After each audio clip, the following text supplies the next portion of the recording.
Live from New York, it's the show with a functioning printer. It's first things first. Today, Joe Burrow might miss week one. Can Cincinnati afford another slow start? Meanwhile, Jalen Hurts describes his triple threat mindset. And Dak says the Dallas offense is far more detailed. NFC East preview in 14 minutes. And finally, the most anticipated play in all of NFL history. Mahomes is behind the back pass. We got another teaser. When and will it come? Alongside Chris Broussard, I'm Kevin Wildes. Nick, yes. Can you give me an exact date? Oh, I can't give you an exact date. And we were going to see it last year, but then Mahomes' ankle got mangled, and so it threw things off. Okay. This is an 11-on-11 in front of people, a real play call. They're not throwing this away. Okay. It's not for nothing right there. Here we go. We're going to start with an animation, and then we're going to start with Joe Burrow's calf. Zach Taylor told us Burrow would be sidelined for, quote, several weeks. We don't know how long several weeks is with a calf strain. Week one, however, is in doubt, and Ja'Marr Chase told NFL Network that there's no rush. Take a listen. They were wondering, did Ja'Marr really mean that he doesn't want him to play week one? Yeah. Do you have any thoughts? 100% mean that. And is that anything to do with where Joe is now, or you just want him to play it safe? I want him to be 100% healthy to play. I don't want him rushing nothing. I don't want people in his ear telling him to play at a certain time. I just want him to be healthy. And that's not me telling him to play that certain game. It's just, that's me saying be healthy when you're back, 100% healthy. Okay. You agree with that? Of course, I 100% agree with it because I said it the day after Joe Burrow got hurt. This is Kalijah Kancey, the number one pick for the Bucs, suffered a calf strain around the same time Joe Burrow did. August 1st, I think, is when Kalijah suffered his, so maybe a few days after. And he's listed 4 to 6 weeks, and the Bucs said he's very questionable for week one. The idea that you would put Joe Burrow out there if he is not 100% anywhere beneath his hips. I mean, if you want to argue, you could put him out there if he's not 100% in an upper body injury. I can listen to that. Like, hey, I want to play. Maybe I won't be as good, but even if my shoulder's hurting, I'm better than Trevor Siemian. So be it. But it's not just that you could re-injure the calf. It's that the calf injury could lead to you not being able to evade a big hit that leads to another injury. And it's not like the Bengals are a team that has to have some amazing start. It's not like they're a team that has to have home field advantage. In these 2 years where they've made a Super Bowl and an AFC title game, they have had 2 total home playoff games. The first round in 2021 and the first round in 2022. They've been on the road after that, and they've acquitted themselves quite well. They beat the Chiefs in Kansas City. They did beat the Chiefs in Kansas City. They beat the Titans in Tennessee. They beat the Bills in Buffalo. They then lost to the Chiefs in Kansas City and lost to the Rams in one of those wildly unfair road Super Bowls that, I hear the NFL is considering striking all of them from the record books, both of them. But that's neither here nor there. So yes, of course he should sit out until he's 100% healthy. I don't even think this is a question or a controversial take. It's not at all. I mean, I'm surprised that anybody would come at Ja'Marr Chase like he said something crazy. This is exactly what they should be doing. You should err on the side of caution. All right, and I agree with you, Nick, about the lower extremities versus shoulders, things like that. But it's also time of the season. If he had a shoulder injury that you could play through, if he was going to get 100% within the first month of the season, I still would keep him out and try to err on the side of caution because, like you said, last year they started poorly and obviously they were able to overcome it. Some people were writing them off last year they started so poorly. Was that wild? Some people. I'll own it. I wrote off one of my hometowns. One of your many hometowns. But I learned my lesson. Yeah. But this year, the future is Joe Burrow. As good as Ja'Marr Chase is, as good as T. Higgins, Joe Mixon, their future of their franchise is Joe Burrow. So you don't only err on the side of caution for the present, but for the future as well. No matter how long it takes, you let him get 100%. Okay. So I guess the better question would have been 85%, or we would have to pick a number below. No, it's 100. Wait. Yeah. If he is 100, I guess so. Because if he's 95%. No, then sit. Then sit. All right. There's an element of hubris to this And we'll play the next Jamar Chase quote in a second. But here's Joe Burrow's record against the Browns. Everyone's like, well, they ain't got the Browns. You're going to wash the Browns. Like, no, you're not. Joe Burrow is 1-4 against the Browns. So you got the Browns to start, and you're probably going to lose against the Browns. So here's Jamar Chase on when he wants to see Burrow back.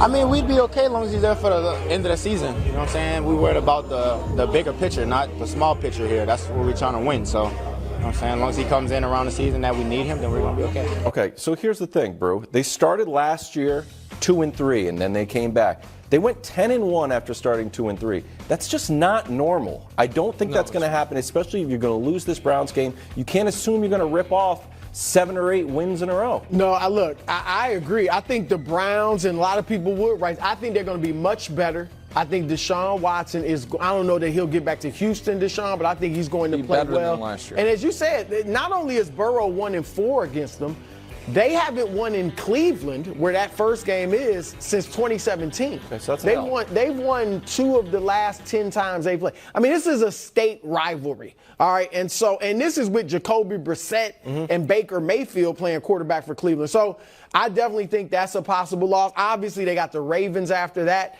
That's a likely loss. I mean, the Ravens will have Lamar, presumably, and they're probably upset over what happened last year in the playoffs. And the Ravens match up well against them. I mean, the Ravens, give them some with trouble. Joe Burrow playing and without Lamar, the playoff game came down to one play. So go ahead. I also think the Rams, they'll beat. The Titans, look, I get it that they're on the downslide, but they are not an easy out under Mike Vrabel, period. You know, so that's going to be a tough game. Your Cardinals, Wilds, they'll get that. So they'll probably be 2-3. If they're 1-4, that could spell trouble, but they should be 2-3. And I'm not saying that's when he's coming back, but they might be safe. Seattle will be tough. So that's the thing is, and by the way, it should be noted, Vegas is not yet fully buying that he wouldn't be out there week 1. Okay. They're buying it a little bit. The line opened Cincinnati favored by 2.5.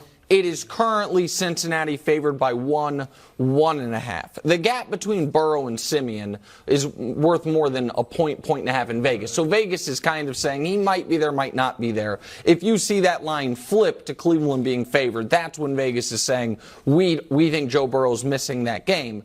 But this is the value in having a veteran backup. And I'm not arguing Trevor Siemian is a great player. And I understand Siemian hasn't won a game in this league since 2017.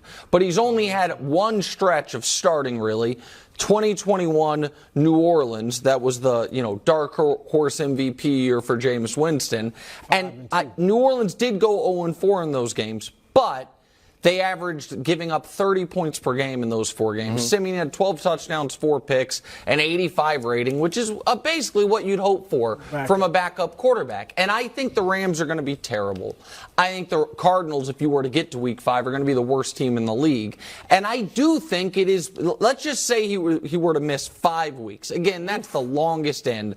But say that's what it was. Yep. Say that they thought he could play week 1, and then in getting ready for the game, he re-aggravates it, missed 5 weeks. Okay. I do think the Bengals are good enough against Browns, Ravens, Titans to win one of them.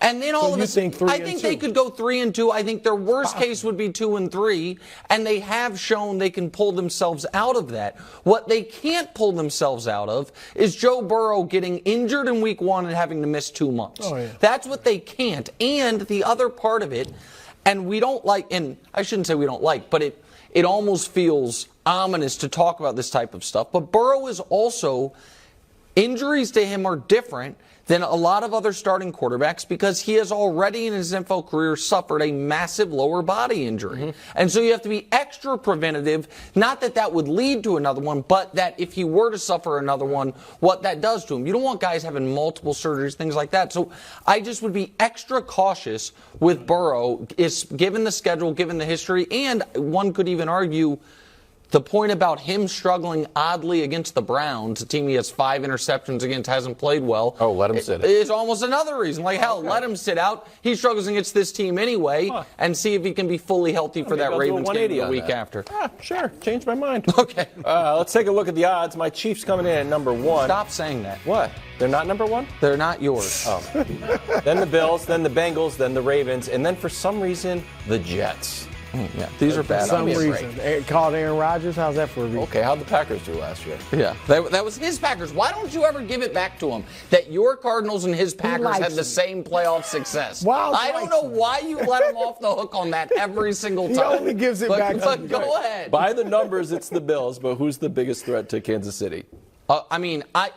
Listen, there is no real threat to Kansas City, and these numbers are ridiculous. It should be Kansas City minus 105. The Chiefs should be slight favorites against the field in the AFC. Like a 55% chance the Chiefs make the Super Bowl, a 45% chance for the rest of the conference collectively. So one of my favorite bets on the board, America, is the Chiefs to win the AFC, getting 3.5 to 1. Give me a break.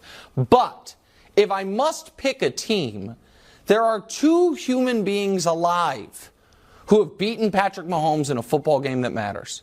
You might be like, Nick, they all matter. No, the regular season games matter for seeding and home field. Well, has the Chiefs ever played a road playoff game under Mahomes? No. So none of those regular season losses hurt the Chiefs at all. They've been at home with the 1 seed or otherwise the whole time. The 2 human beings are Joe Burrow and Tom Brady. Tom Brady doesn't play in the NFL anymore. He owns a few teams. He owns a little bit of the Raiders, owns a soccer club, does a lot of cool stuff. So there's one team whose quarterback can look across the field and say, I beat that guy in a game that mattered. That team is the only team that can claim to be any type of threat. Everyone else has just been a victim of the wake of Patrick Mahomes, except for Brady. Again, Brady who got him both times in the playoffs, but Brady's gone. So, of course, it's sensitive. Are you saying there's only one quarterback that looks across the field with confidence? Like, I can be, I'm not intimidated. Like, okay, I can be him. There's only one quarterback who looks across the field without false confidence. I think the other ones might believe it. But I don't think Lamar Jackson ever has false confidence. Okay, well, I think he's very confident. Now, the Bengals, great argument for them as the number 1 threat. Obviously, if Burrow, is fine. Because it's almost like styles make fights. They're a tough matchup for the Chiefs. I mean, they've beaten them 3 out of 4 times, and we know how close the AFC title game was. So I think, Nick, the talk about them not being a threat at all, no, they are a real threat. But I'm going to go with Baltimore. Wow. Because Baltimore, I think, they're a tough matchup for Cincinnati. Like you said, they almost beat them in the playoffs with Tyler Huntley. I know he's a Pro Bowler somehow. He made it last year. But you know what I'm saying? Like, that they almost beat them without Lamar Jackson. I think, and I get it. I get people being skeptical. I get people, it's an unproven yet, or unknown, I should say. But I think Lamar is going to be very good in this offense with Todd Monken. I think he's got the best receivers he's ever had. And I'm not saying they're top of the league, but it's a good receiving core and better than he's ever had. He's still got Mark Andrews as a tight end. The run game's going to be strong. And if he can throw it, and I think he can, outside of the numbers with accuracy, that is going to open up the scrambling game. And he is going to be able to scramble. And I think, and obviously the defense is always tough. So the Ravens, I'm going to go with. Head-to-head matchup, Ravens-Chiefs. Who do you got? Just if in the regular season. If it happens. I mean, the Chiefs are great, but I think the Ravens could beat them. They've been some close games over the years. They've had some great games. There was one of the Mahomes, the 2018, I think it was, might have been, no, it would have had to be 2019. But the Chiefs needed a 4th and forever. Do you remember that play? It was a crazy Mahomes to Tyreek play. Yep. I'm not dismissing the Ravens in a one-off scenario. You know that I've said that their upside is super high. I don't buy them as much as you. And again, I think these take away the fact that I think the numbers on the odds are wrong. The order, I think, is screwed up. I think Cincinnati has the rightful claim to number 2, like I was saying all last year. I personally would put the Chargers 3rd. as far as threats because of the familiarity, because they have seen Mahomes as much as any team in the league, and they have played him as tough as any team in the league outside of Cincinnati. I know you guys will disagree. That's fine. I would have the Jags third, or I guess fourth, but behind the Chiefs, but third of the non-Chiefs teams. And then Baltimore and Buffalo would be right there. I don't look at the Jets as anything, and I think that it is noteworthy that the Vegas still really likes the Bills. Vegas has, for 2 years now, given the Bills far more respect than they give Cincinnati. I don't know why, especially because now at this point, we did see Cincinnati go to Buffalo's building and work them over. But Vegas loves the Bills in a way that it doesn't make sense to me still. Okay. Jalen Hurts, Jordan-esque. That's next on FS1 and the Fox Sports channel on Sirius XM. We'll be right back.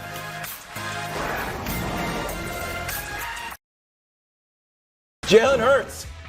He's gotten better every year, and he sat down with Peter King to talk about being a triple threat. Take a listen.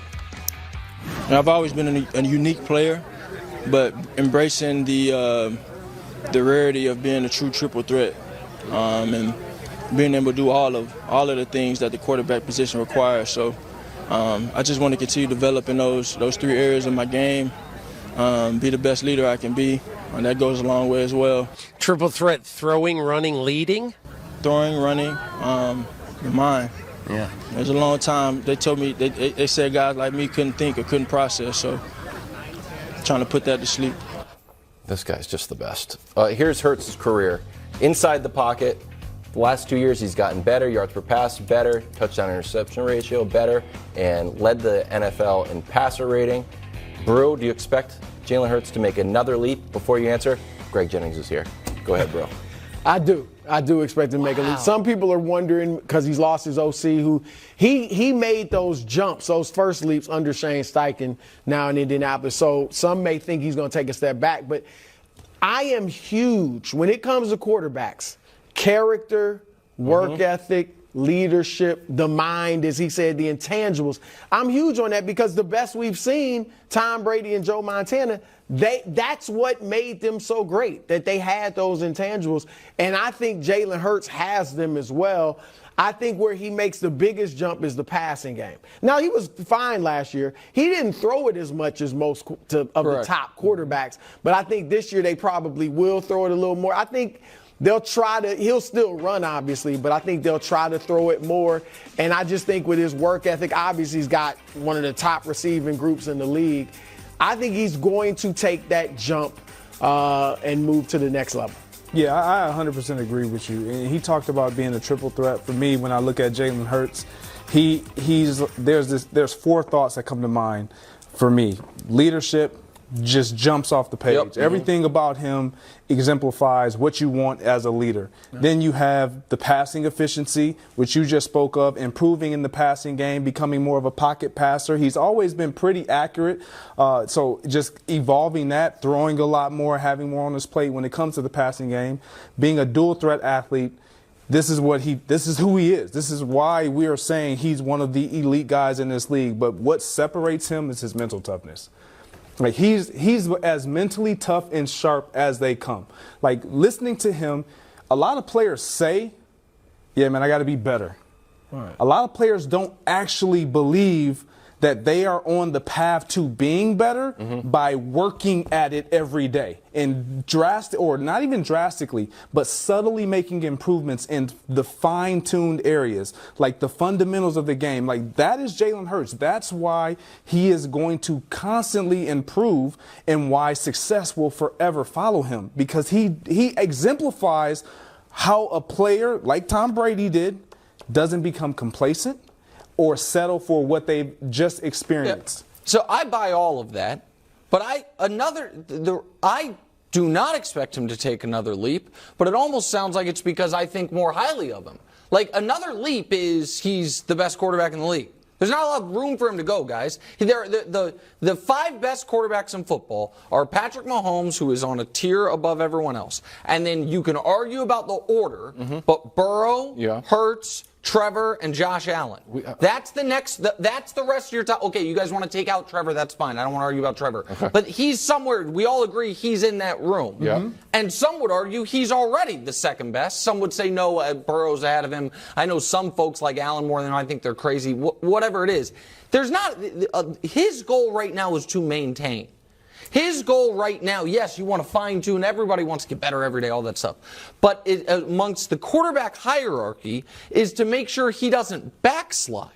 That's, to me, where he's at. And I agree with everything you guys said about his mentality. The one thing I would add that I think he has as an edge, a physical edge on these other guys, is his raw strength, power, and toughness, and his ability to deliver, to sustain the running game because, he famously squats 600 pounds and all of those things.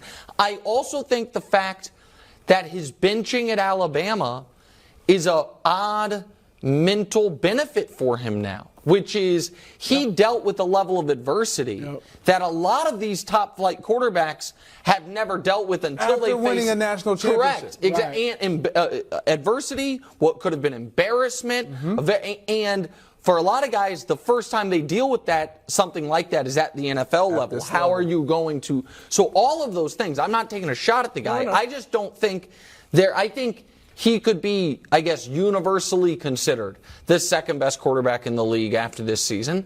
But to me, that's not a big leap because some people already consider him the second best quarterback in football. I think it's a big leap because, one, he's only done it at a great level for 1 year.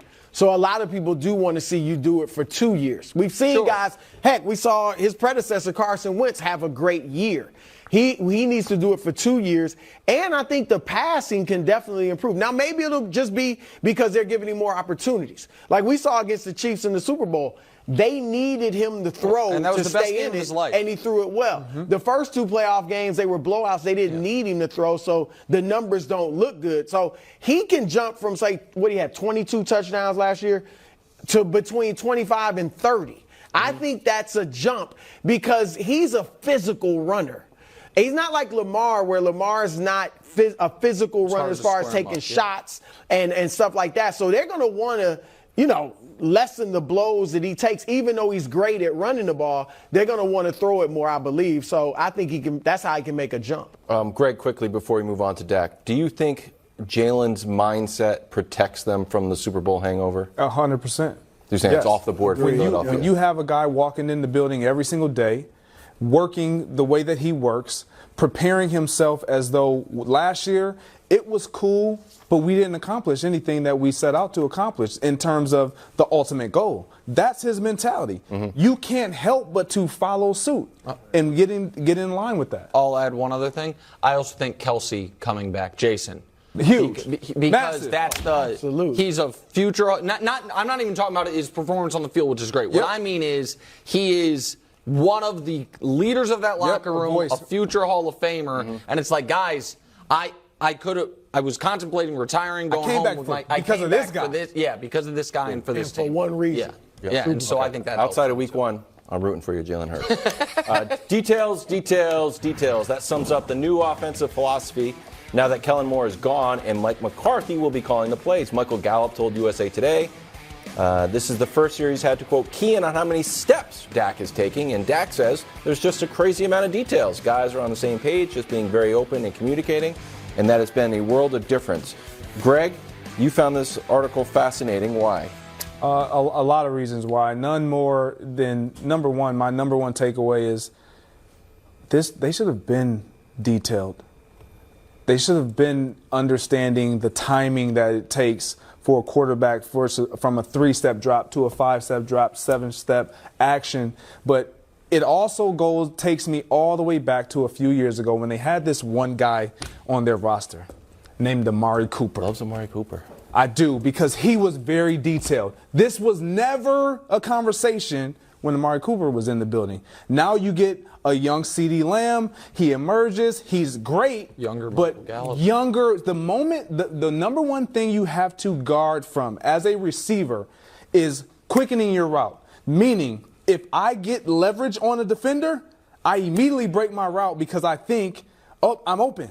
Well, this is what Schottenheimer, this is what Mike McCarthy and Dak are trying to prohibit those guys outside from doing, because what that does is it speeds up everything for Dak. He's now throwing when he doesn't really want to throw. The window is more condensed, and there's not that spacing that you naturally would have. Again, running routes in person versus seeing it drawn up on paper, two different things. It always fits against the perfect defense on paper. But when you are on field and a defender jumps or he doesn't go to the depth that you need, you got to make a decision. Are you going to cut that route short, or are you going to have route discipline and route integrity? That's what this article is exposing. These receivers in this room didn't have that route discipline and integrity to where it hurt Dak more than anything, because he was the one shouldering these interceptions, when in reality it was a culmination of all of these guys. I think that's a great point. I honestly was going to say the exact same stuff about the receivers, the depth. So I'm just going to, Greg kind of stole my thunder there. Greg, so I'm going to just, teammate. I'm going to have a great job. I mean, you and I talked about this. I told you my opinion. You're like, oh, okay, let me go first. Kind of weird. But to answer the question on screens, this year Dallas gets over the hump. If we define the hump as wins a Super Bowl, then I don't know. But I don't think, how about that? Again, Brew that's and not the hump? No, the hump is the thing they haven't gotten to in the last 27 years, which is the conference championship weekend. Literally hanging sport in college sports, Final Fours. Getting to the conference championship game would be satisfying for them? It would be getting over the hump. Having not gotten there. Exactly. And what do you get for that? Hold on. The best record in the last 2 decades for the Cowboys. You get nothing. Okay, correct. But can I just say why? Unbelievable. Whether we're talking about the conference championship game or the Super Bowl, either one, just set it aside, because you don't get much for making the Super Bowl and losing. You do get a trophy. conference championship. Yeah, that is true. Yeah. I think people have, again, tricked themselves into thinking the Cowboys were not awesome last year. They were. They lost their first game of the year. Mm-hmm. They then lost a game with a backup quarterback in. Mm-hmm. They then lost in overtime to Aaron Rodgers and in overtime to NFL royalty. And they lost in the final week of the regular season when they were playing for nothing. That's it. Then in the playoffs, how'd they do? They rolled Tom Brady in the final game of his career. And then they lost to a Niners team that going into that game had won 11 straight by an average of 17 points. And they lost by 7. That Niners team, from the time the Chiefs beat them until the time Brock Purdy's elbow exploded, was a juggernaut. Mm-hmm. A straight juggernaut. And so you now have a team that I think didn't get worse. I know they lost Dalton Schultz, but they bring in Brandon Cooks. They bring in Stephon Gilmore. I don't love the loss of Kellen Moore, but from what Greg's talking about, it sounds like maybe for Dak that they have done okay in the replacement level. I think Dallas is going to be really good. And they have a defensive superstar, Brew, that is in the stage of his career where he should still be getting better each year because he's that young. So, yeah, I think they absolutely could get over the hump this year. Yes. First of all, the hump is not the NFC title game. Okay. Because no one in Dallas is going to be satisfied if they just get to the NFC championship game. They will be thrilled. It means they will be thrilled. Greg. The Dallas Cowboys? If the Browns get to the AFC title that's game, the Browns. They're the same over the last 25 years. The Browns do not have the history and the pedigree of the Dallas Cowboys. Do we talk about the Browns on every show? What? No. But the Dallas Cowboys are always talked about. Yes. Okay. I mean, there is no way. They are about winning championships. No, they're not. The Boston, no, they are not. The Boston. They're not. The Boston Celtics. They've won one championship since Larry Bird left the building. Yeah, but they've been to the conference finals 10 times. They are not satisfied with that. They're only satisfied with banners because they got the banners hanging from the rafters. Bro, can I ask you a question? And in all seriousness, Jerry Jones isn't walking around talking about, I would give up anything to get to the NFC title game. Bro, can I ask you a question? Yeah. In all seriousness. The Patriots have defined this century of football, right? Yes. Okay. If it's the year 2048, 25 years from now, and I'm like, the Patriots, we're about winning championships. Isn't it fair to be like, dude, you would be happy with an AFC championship? What's the success for the Chicago Bulls? No. What's success for Chicago Bulls? They won 6 titles. Y'all the most recent was more recent than the Cowboys. Who the Dallas Cowboys Who are the Bulls? Okay. I get Are we? what you're Hold on. saying. Do we talk about the Bulls when we talk NBA? If the Bulls You aren't try to relevant, bring them up all the we time. don't talk The about Jordan, you right? please. I mean, the Cowboys are always talked about because I know you like to play around and maybe you believe it in your head. Yeah. America's team is the Dallas Yes, Cowboys. but they got fans. They're one of the few teams with They used fans to be. all over the country. And I don't think they'll get over the hump, which is a Super Bowl. Okay, but can I just ask this question? Let me just stay here for a second. Do you agree that after the Cowboys, the Niners and the Steelers, as far as championship is the expectation, nationwide fan base talked about a ton? Is that a little slight over What? with the Packers? Okay, well, I wasn't even thinking of the Packers, to be Okay, honest. well, The but think about Packers it. had their Continue. run. But hold on. Yeah. But let's say if the Niners, you think last year or the year before was a failure for the Niners? No, of course not. Any team in the NFL that makes conference championship weekend, I think last year was a failure unless for the they are Niners. the overwhelming favorite to win the Super Bowl, that year was a success. No. Yes. It was a Look, disappointment. It wasn't a failure. There are a handful of national teams. Yeah. There's the Lakers and the Celtics in the NBA. There's the Yankees in baseball, and there's the Dallas Cowboys in football, where they are national teams. And for the Yankees haven't won a World Series since what, 2009? Every single year they don't win it, it's a failure. We have producers That's the on hump. this show who have never been alive to see the Cowboys play in a conference Well, they championship need game. to hit the books and see what the Cowboys used to be. I'm keeping it real. Dak said it the other day. He said it's Super Bowl or bust when you play used to down say? in Texas. Old people be lying, man. the books.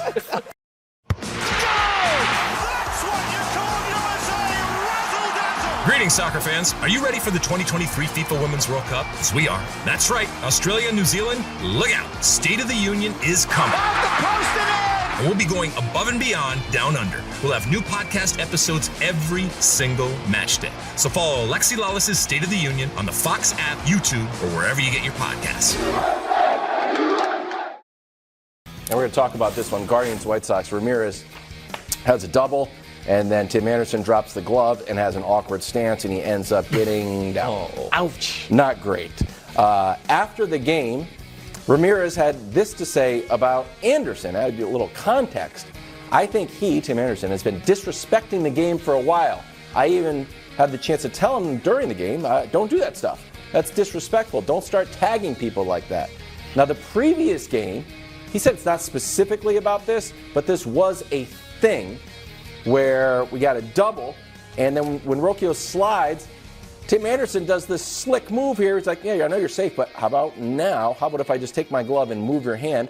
For some reason, the refs correctly called him safe, and then our replay was out. So there's a chance that the Guardians were also upset about that. May have started something. Now the suspensions are down. Tim Anderson got 6 games and got knocked out. Ramirez got 3 games. Brew, break it all down. Well, I knew Tim Anderson was in trouble when he stumbled in his stance. When he was getting ready, he Drew stumbled. goes to one fight in Vegas. I'm just saying. Expert on I will give Tim Anderson this. He looked good until he got hit. Well. All right, like he looked like he Everybody knew what he was looks good doing. until they get His blows looked like he knew what he was doing.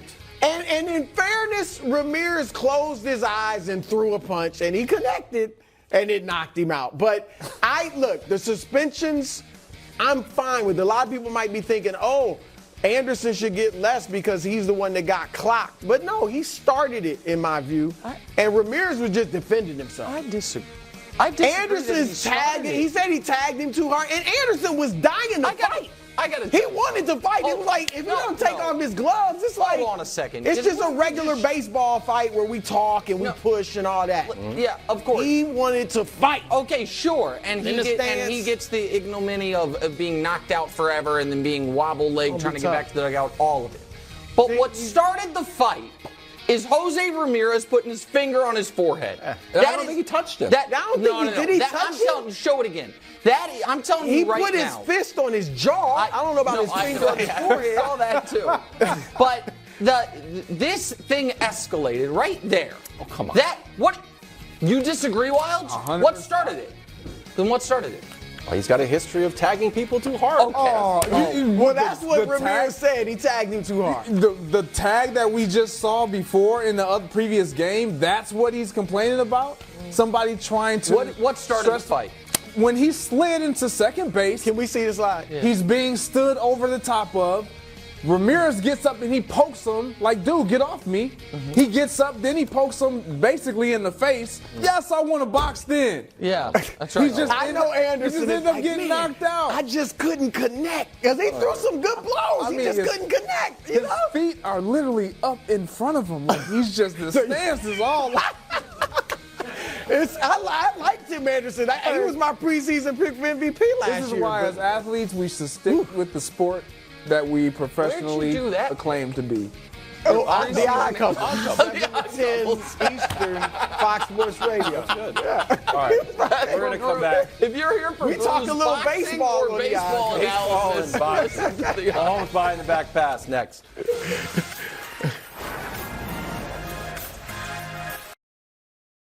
Warren Sharp has ranked the best receiving groups, wide receivers and tight ends.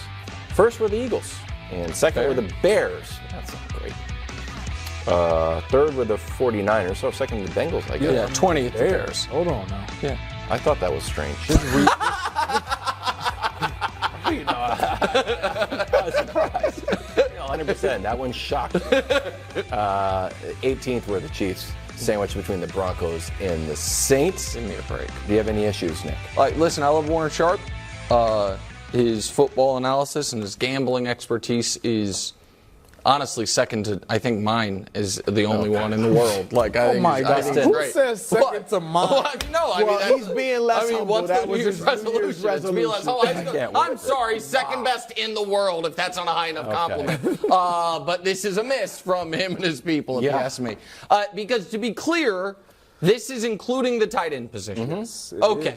So Travis Kelce is as good and impactful as any pass catcher in the league.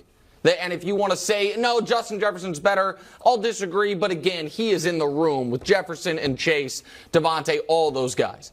And then you have the actual receivers. Kadarius Toney is a game breaker. The Chiefs have spent back-to-back second-round picks on guys that fit what they're trying to do. The most recent of which we haven't seen yet, obviously. He's a rookie, Rashee Rice. Mm-hmm. The other, Sky Moore, one of your guys, came on strong in the final game of the year, which just happened to be the Super Bowl. And, again, our producer Hubs doesn't like me. I keep sending him this guy's highlights. But Justin Ross, who was in the same high school class as Jamar Chase and a higher rated prospect than him, who as a kid who had just turned 19 years old, in the college football playoff had 300 yards and 3 touchdowns, then dealt with a very scary spinal issue that kind of derailed his career. That's now taken care of. That he's healthy and dynamic. The idea that the Chiefs with Travis Kelce and these other guys are below average is an absurdity. It's an absurdity. It's just not true. So I like Warren. He does great work. Again, second best in the world, but come on. Give me a break. Yeah, give me a break. I'm with you. I support everything you just said. And I look at the question. Cause for concern? No. You got the greatest equalizer in Patrick Mahomes. So, I'll move on from there and say they're just fine. It really doesn't matter. When you have a quarterback that is that good and an impact player that makes everyone's job easier in Travis Kelce, who, in my opinion, is he may be, outside of a quarterback, the most impactful offensive player in the game. I totally You can say agree what you want. I'm a receiver, and I love Jettis. I don't know if his impact is as great as Travis Kelce. Correct. Yeah. So for me, I'm looking at this list, and I even look at the Chargers. Like the Chargers at 10? Really? With that stat? Those receivers in that unit? It's not a cause for concern because you got Patrick Mahomes, as you said. The thing is, other than Kelce, and those guys might prove to be great. If they're good receivers, they're unknowns. That's fair. That's why I think it's fair. And Kadarius is a bone breaker, not a game breaker. I mean, when he's healthy, he's a game breaker. But he gets hurt all the time. He's hurt now. But you can't do that. Bone breaker. If you're basing it off of whether you're gonna have a guy in the lineup or not, that's not fair. With him, though, it's like if we always say about Anthony Davis, if he's healthy. We don't say that about most other players because anybody could get hurt. But Kadarius, that was his problem in college and here. Mm-hmm. And so he's great when he's healthy. And if he stays healthy, and he'll be back, they'll be good. Can I give one counter? Are the Jets too low? No, Number the Jets 12? are exactly where they're supposed to be. Yeah, no, the Jets have Garrett Wilson. No, Lazard's not a good number 2. He thinks they should be higher. I mean, look, I looked at the cores ahead of them. Yeah. It's a tough argument, but y'all act like Lazard, though, and McCole Hardman aren't like a nice 2 and 3. But the Chiefs could have brought back McCole Hardman, and they let him walk. They let Tyreek. They traded Tyreek, but still, they could have brought him back. They won a Super Bowl without him. Can I just say one other thing? The reason that I think the Chiefs' receiving core is underrated, because statistically, when you have a backup running back, do we have the graphic? I think we do. A backup running back take up 9 of your receiving touchdowns, more than those receivers. All of a sudden, I think those real touchdowns. I gotta grind the all day. The real touchdowns. They're all real touchdowns. Were they real? For the record, were they real yes. Like they're different than Justin Jefferson is catching bombs. Well, one of them. McKinnon's like, here you go, though, underhand. So just so you know, I actually, much to the chagrin of, I think it was Dusty gave me a hard time about this, watched the other day every single one of Mahomes' touchdown passes last year. We do that. Josh and I do that every day. He had 2 all year. 2 that were the little pop pass thing you hate so much. I don't hate it. If you want to remove that, statistically fraudulent. Jarek McKinnon, there were a lot of swing passes, and he went out and scored touchdowns. My point is, those touchdowns could have gone to receivers. They just went to Jarek McKinnon. Okay. Like McCole? Last year? Chiefs had the number 1 passing offense, 298 yards, 18 better than the Bucs. So kind of the proof's in the pudding. Yeah. That's why I'm a Chief. Where were the Patriots at on that? 28. Not 30, so. Meanwhile, the most anticipated play in the history of football. 2 years ago, we saw it indoors, then we saw 3 versions of it outdoors. And then finally, this is the other one. This is more long distance. And then this weekend, we got this one, which you said was 11 on 11s. We asked Patrick Mahomes, friend of the show, about this last year, and here's what he had to say. Take a listen. It's for sure going to happen at some point in the game. I'm not going to say it's going to happen in the Super Bowl, but I actually do it in practice a good amount. I throw it and completed it probably like 80 to 90% of the time. Oh, come on. But I'm a little too scared still to do it in the game. And Travis, he gives me crap for it. Every time I do it in practice, all he yells is do it in the game. Oh, not going to be a jerk. I would have preferred a courtesy there. For us? Yes. Courtesy first things first? Yes. Kevin Wildes asked this question. Oh, okay. Right. Oh, personal courtesy. Can I make one serious point about this? Do it one time in a game, and it legitimately causes problems for the entire league that's on the Chiefs' schedule. Because what does every team have the same amount of, Greg? Time. Prep. What are we working on? And you do this one time. And then in film and in meetings and in everything, they're like, all right, guys, even if they have all their receivers to this side of the field and Patrick's looking to this side of the field, if they have a running back leaking out behind him, we have to assign someone to it because he's known to flip it behind his back. Sick. And that play looked different than the other ones. It wasn't 7-on-7. It wasn't with no defense, and it wasn't at the goal line. This was a real look. Real defense, everything, and they have the blockers out there. This was the called play, and they went and did it. So no, I agree with you on that, Nick. Like this was not just for show. This was like with a purpose. Yeah. It's like old school basketball players when they went behind the back or crossover. It was with a purpose, and they kept going to the rim. Now they do it for show a lot. This was just a deceptive play that if you can do, if you're looking that way and the defense is there, if he does it, I like it.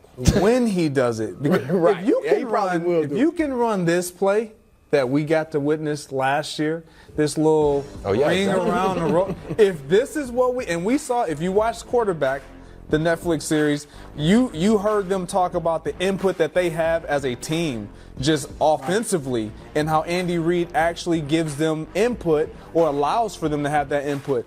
He said something when our own very own Kevin Wiles asked the question. Thank you. He said, "I'm not comfortable yet. I'm still a little nervous about doing it." All it takes is for him to become a little bit more comfortable, and the way you get more acclimated and comfortable with it is you do it every day in practice, which I'm sure he does, and we're going to see it sooner rather than later. November 20th. That's it. Chiefs Eagles. Oh, Keep talking about the sod, fellas. Keep talking about the sod. Have some of that. They really are becoming your Chiefs. Stop it. That's good Stop stuff. it. That's good Stop stuff. it. He's got to do it to embarrass a team. Burrow's calf. Zach Taylor told us Burrow would be sidelined for several weeks. We were like, how long? Several weeks? Like several. Week 1 now in doubt, and Jamar Chase told NFL Network that there's no rush. Take it easy. Take a listen. They were wondering, did Jamar really mean that he doesn't want him to play week 1? Yeah. Do you have any I thoughts? 100% mean that. And is that anything to do with where Joe is now, or you just want him to play it I safe? want him to be 100% healthy to play. I don't want him rushing nothing. I don't want people in his ear telling him to play at a certain time. I just want him to be healthy. And that's not me telling him to play that certain game. It's just, that's me saying be healthy when you're back 100% healthy. We all agreed. All right. We all agreed earlier that he shouldn't play. Nick? Well, hold on. I think we all agreed that obviously he shouldn't play if he is severely compromised.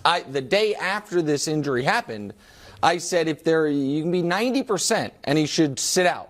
90%? Yeah, 90% Like load and sit management. out. No, but here's the thing. The only time, Greg, what is the only time an NFL player has a chance to be 100% healthy? Never. Oh, well, first week of the season would be the only time? Yes. That's what I mean. Over the course of the season, you're going to be dealing with. So you want to start in as good a position as possible. Jamar talked about how his rookie year, he took it slow in the very beginning because he wanted to start off fully healthy.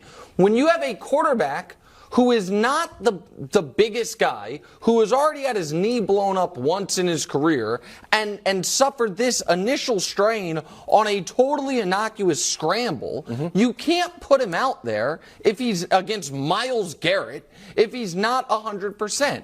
And what Cincinnati does, I think, have going for it is it has had this level of success. They haven't needed home field advantage. They have won their division, but that's been 2021 at home in game 1 of the playoffs, on the road against Tennessee, won, on the road against Kansas City, won, on the road in the Super Bowl, lost. Again, those road Super Bowls, it's just an outrage. Last year, on the road in week 1, or at home in week 1 of the playoffs, won, on the road in week 2 against Buffalo, won, on the road in Kansas City, lost. And so there's just like they're fine. The only way they're not fine is if Joe Burrow suffers a major calf strain or if Joe Burrow suffers a different injury because he can't run on his calf and he gets hit. So of course you sit him. Of course. Yeah, I'm with Jamar actually on this. The more and more I listen to it and look at it, like he's thinking long term. And so when you think about that, and I've watched this clip. If we can show it again, like you watch the clip, he has a sleeve on his calf already. Man. So why is he even out there? So obviously something was going on prior to this actually taking place. And so only people who would know that is guys on the field with him, a close friend, and Jamar Chase. So he's like, well, dude, this has been it's been nagging at you. Yeah. It got you.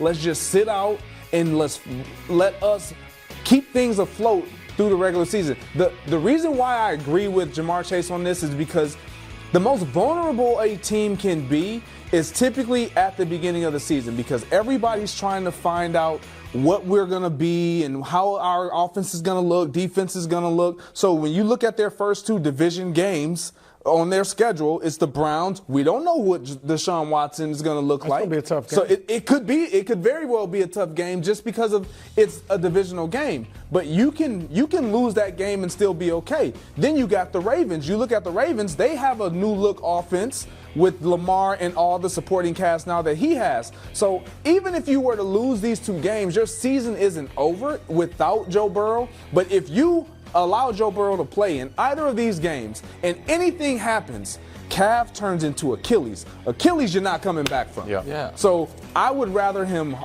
do what Jamar Chase is saying, even though this is not Zach Taylor or anybody in the executive offices saying this. It's smart. He's already been injury prone, and that's really the only thing that slowed him down in the NFL. So you guys are right. If it was like week 10 or something, if he's 90%, you could play him. Of course. But at the beginning of the year, you want to get him 100%. Okay, can I just push back for a second? Sure.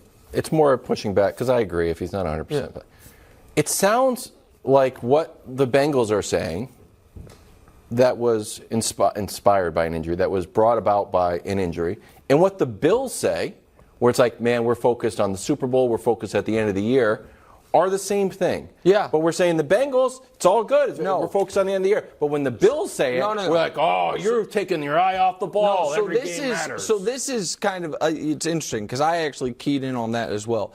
I agree, or I said before Jamar said anything, that Burrow, you should be super conservative about this. Mm-hmm. I can put that in this category. Jamar saying we should be conservative to protect Joe, that's fine. Jamar saying we have essentially bigger fish to fry than the beginning of the season, that did get my attention. That team, as far as, well, you hope to have bigger fish to fry. You don't know if those fish are ever getting on the boat. You do know what's here right now. So yes, I agree with you that there is an element of the trying to get to the end before you get through the beginning in some of those comments, but that's independent of the fact that I think they have to be very careful with Joe Burrow. Okay. But I agree. I heard the same thing. All right. Let's take a look at the odds in the AFC. The mighty Kansas City Chiefs who have a lot of fans, really friendly fans. Great barbecue. Oh, great barbecue. We went to the parade, Greg. It was just a blast. Everyone treated us They so loved nicely. me a while. They really did. And Nick, of course. Yeah. We were serenaded out there. Then the Bills, then the Bengals, and the Ravens, and then the Jets. Friendly note, Aaron Rodgers has not thrown for 300 yards in 23 games, yet they've got the 5th best Super Bowl odds. It's just food for thought. Greg, by the numbers, it's the Bills, but who do you have as the biggest threat to the Chiefs? It's still the Bengals. With a healthy Joe Burrow, it's still the Bengals. It doesn't change anything. This is the only quarterback that has beaten the Kansas City Chiefs when it matters. Right. Lamar's had a great regular season against Patrick Mahomes and the Kansas City Chiefs, but hasn't been able to do it in the postseason because this team typically doesn't even get that opportunity. For me, it's the Bengals. The Bengals just are a tough matchup for the Kansas City Chiefs. They play them very well. They're not afraid to go toe-to-toe. They feel like you have a great quarterback that can win a game if the ball is in his hands. We have one that if the ball is in his hands last, we're going to win the game. So I still believe it's the Bengals. Well, that's where, because they are a great matchup for the Chiefs, obviously, and that's where this could hurt. Even if Burrow's out, and, for 4 games or whatever, and it just hurts they still make the playoffs, but they can't get home field. And I know you ran off how they've won in Arrowhead and on the road and lost at home, but still, if they had their druthers, if they faced the Chiefs, they'd rather do it in Cincinnati. And that's where something like this hurts you because you might have to go and play them in Kansas City again. But, Greg, I'm going to say the Ravens, though. And the Bengals definitely are a threat. But the Ravens are a tough matchup for the Bengals. Obviously, it's a division rivalry, but we saw the playoffs last year where they almost beat them with Tyler Huntley. And the unknown is what Lamar does in this pro-style offense.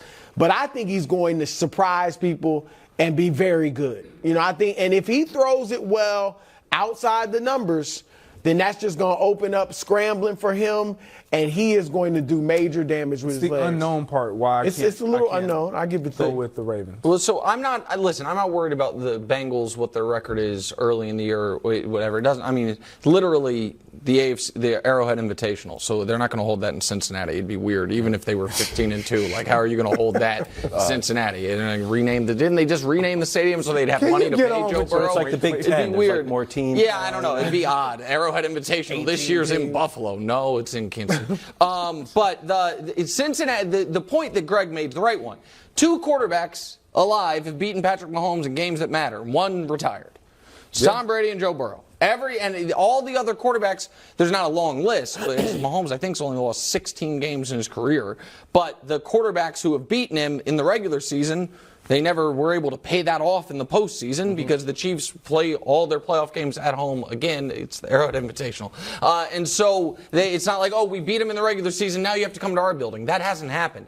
I think two things jump out to me. One is, I think Vegas, I agree with you, Wilds, is overvaluing the Jets. I think they're undervaluing the Chargers, wildly undervaluing the Chargers.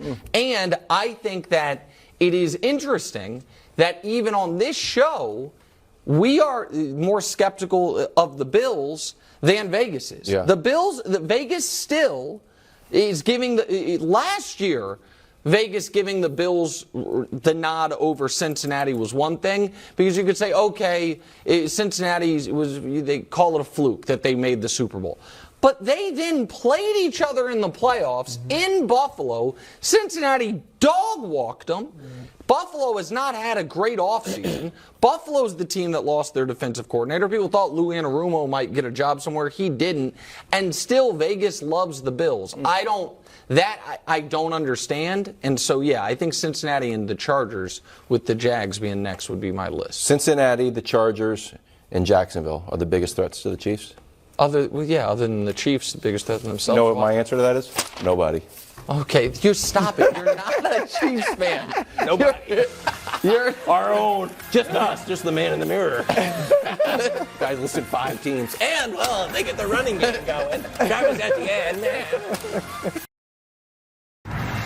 Welcome back to Just an Electric Show. We're going to head out to San Francisco. Brandon Ayuk, whose pro comp, remember, was Greg Jennings in the draft, is very confident in the 49ers prospects this year. Here he is with Papa and Lund. Take a listen.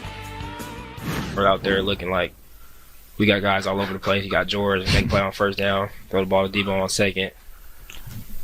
JJ in the slot, Christian in the backfield. Like, it really doesn't matter. But we're just feeling like as long as we do what we have to do, and like I said, come with the mindset that we can't be beaten, and we feel like nobody can beat us. Nick, do you believe in the 49ers? No.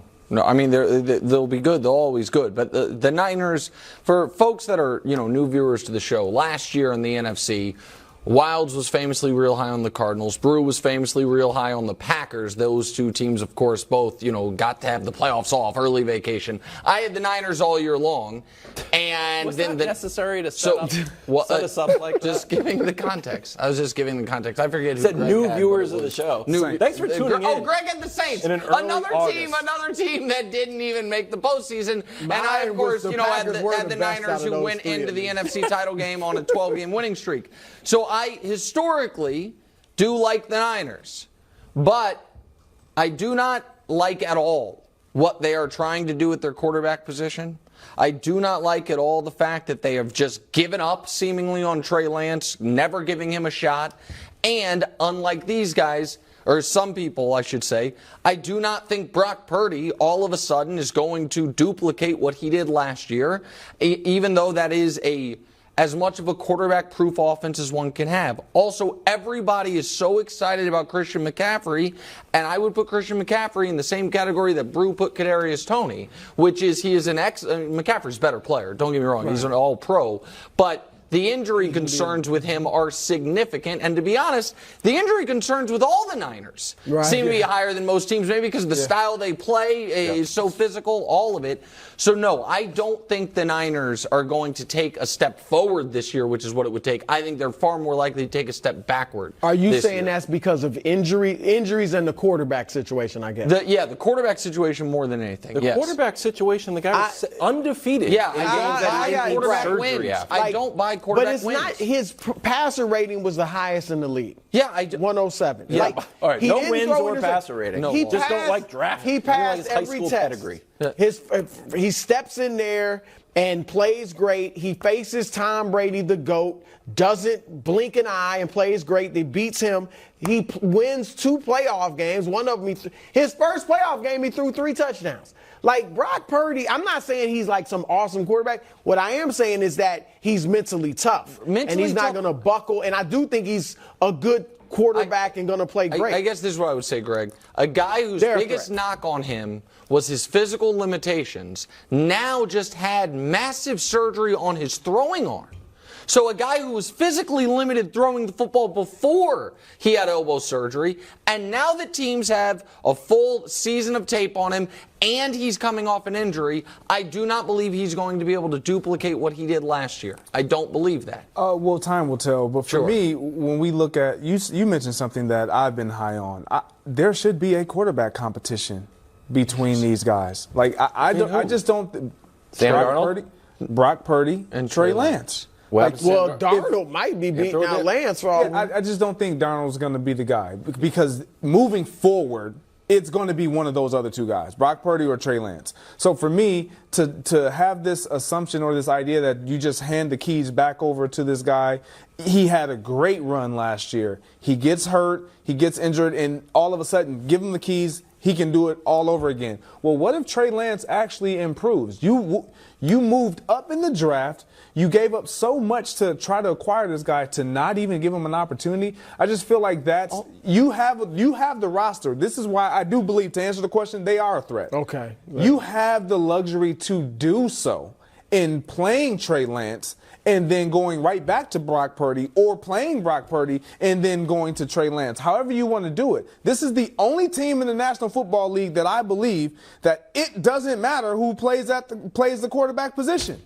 Well, and to a degree, you felt that way a year ago. Right, to a degree. Well, that's not quite true. A year ago, what I thought was, before Trey Lance got hurt, I thought by the end of the season, once Trey Lance had a full year of football under his belt, they would have a higher level of quarterback play than they had in the playoffs under Jimmy G, because obviously Jimmy G has the worst fourth quarter passer rating in the history of the playoffs, so it's not a tough bar to clear to be better than that.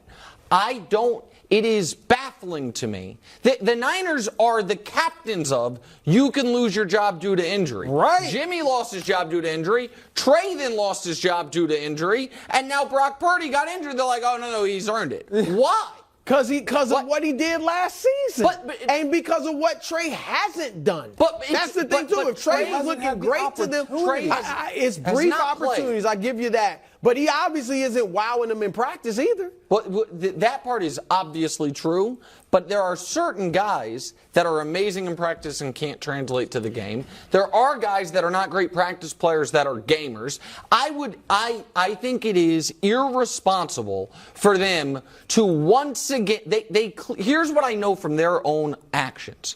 Their own actions tell us that they believe they can be very good with anyone at quarterback, but if they have a difference maker at quarterback, they can be great. That's the only reason you trade 3 first-round picks for a team that drafts well in order to get a difference maker at quarterback.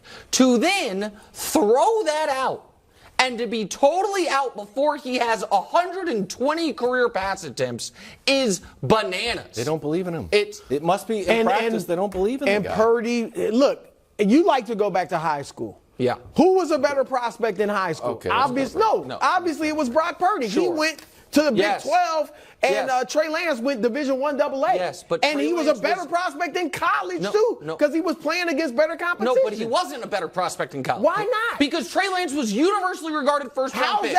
So was Zach Wilson and Sam Darnold and a lot of guys have gone high. Marcus Mariota. Got it. Yes, there are a lot of guys that bust. I am not saying Trey Lance can't be a bust. Right now, obviously, it's trending in that direction. What I am saying is every other top 5 quarterback picked in league history, the modern league history, I can't go back to the 40s, has gotten a shot. Opportunity. An opportunity. Is it their fault he's getting hurt? And he got hurt once. And the guy that stepped in played great. Okay, well, the guy who stepped again, and I don't know if he's great. I'm not trying to say here's the argument that I would make about how much they can evaluate from practice. Who was Brock Purdy practicing for last offseason? The Niners, right? Where was he on the depth chart? 3rd, right? It was Trey Lance's job definitively. Then Jimmy Garoppolo, who they locked out of the building, they then let him come back. When Trey got hurt, Jimmy came in. It then took Jimmy's inevitable injury for Brock to even get on the field. And then you're right, he played really well. And am I holding his size and profile against him a bit? Maybe. But those guys that physically limited and that size typically are not great players. Okay. Typically, they're not. He was 7-0.